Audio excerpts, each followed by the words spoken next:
So in this video, I aim to give some basic and simple information regarding where to place indoor air quality monitors when you're trying to understand the air quality in your home or classroom or office. And this takes things a little further along the line from my last video, which was titled Measuring Indoor Air. I'll put a link in the description. What I'm talking about here is not related to building HVAC or building managers who could be mounting monitors to check the system if it is functioning in the way it is supposed to be and if the indoor conditions are comfortable for occupants. Uh, Typically, the sensors that they use, they would be mounted inside ducts or on walls, permanently mounted, and they communicate with a building management system. And that's a very different goal from what we're trying to talk here. Instead, what I'm trying to talk about here is about easy to use, mobile, not too expensive air quality monitors being used by occupants to get an idea of the air quality in their living and working space. These measurements are typically driven by goals such as to check if the indoor air quality is up to expectations, provide information regarding ventilation and air quality in the space, raise awareness about indoor air quality and surrounding issues, and guide smart interventions to improve indoor conditions.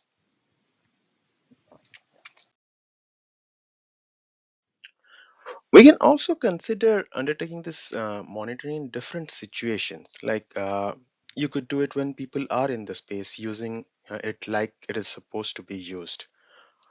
When there is no one in the space but the ventilation or air conditioning system is operational, you could also do some monitoring then to understand the impact of these systems. You could also do some monitoring during breaks or weekends when there aren't any people and neither is the system operational. So that gives you some idea regarding how the building responds to the outdoor conditions.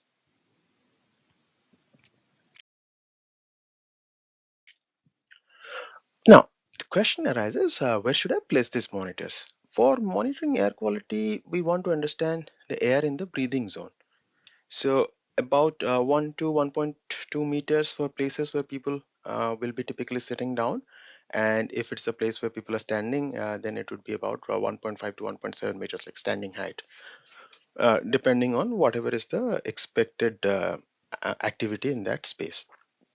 Keep the meters about a keep the air quality monitors about a meter away from corners, about half a meter from doorways, etc.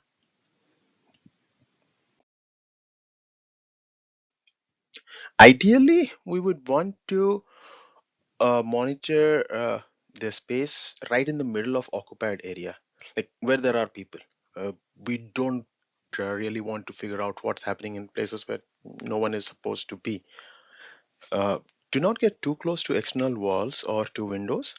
Keep about like 60 to 90 centimeter gap so that we are not impacted by the outside conditions uh, in a manner that kind of does not reflect what's going on for the inside temperature or the inside CO2 or inside particulate matter.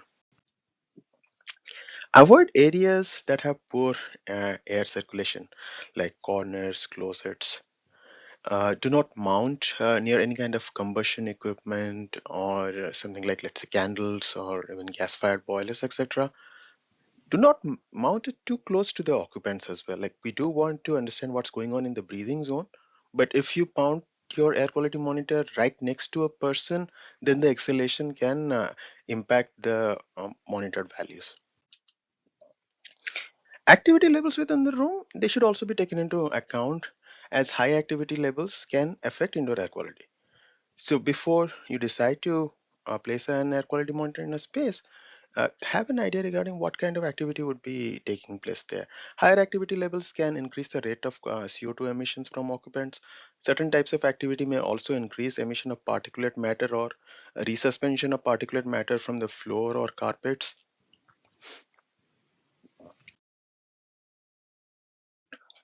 Do not mount your monitor too close to a supply vent from an HVAC system. It could be placed near return vents to kind of provide an average room air condition information. But if you mount it too close to the supply vent, then it's just giving you the supply air conditions instead of the room average conditions.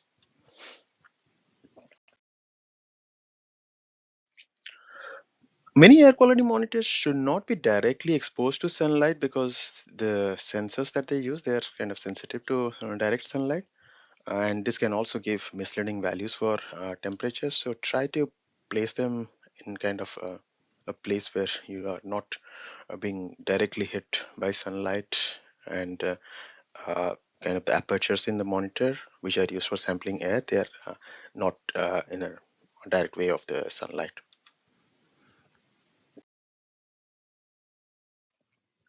As weather changes, you may need to repeat monitoring due to differences in conditions. For example, it's a different situation if you are doing in summer versus if what you're doing in winter. Things change, like your ability to open windows, the outdoor conditions, the outdoor wind speeds. All of these factors can affect indoor temperature, infiltration of outdoor pollutants, and how much infiltration is occurring, what's the outdoor concentration. So sometimes it makes more sense to have monitored values during the different seasons that you're experiencing.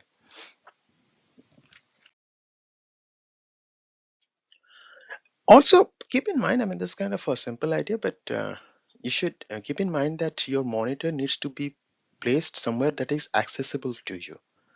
You will need to place it so that you can easily like get hold of it. They do not hinder any occupants in the process. And if you are doing some monitoring in a home, then they should not be within reach of, say, like young kids or babies. If you are going to place it somewhere very high, then you would have to be using safety while you're accessing it. And at the same time, if it's very high, maybe it's not reflecting the conditions in breathing zones. So avoid this kind of mounting areas.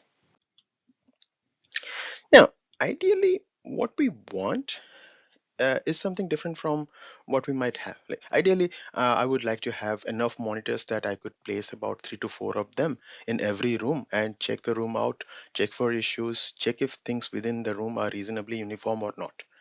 However, the reality is rarely such in such a situation.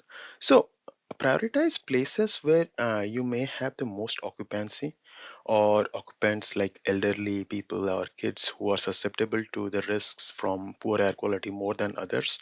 Also, during a monitoring process, you can try to keep a diary just to make note of things like window opening, how many people are there, if there is some activity like vacuuming or cooking taking place. These things can affect air quality and hence the monitor readings. What they help you with is when you later try to interpret the readings from the monitor, they can help you understand why you are observing certain peaks, or why is the situation in one room of the same size different from another room. So this can be extra data that's useful to you. So thank you for now, and I'll be back with more such videos.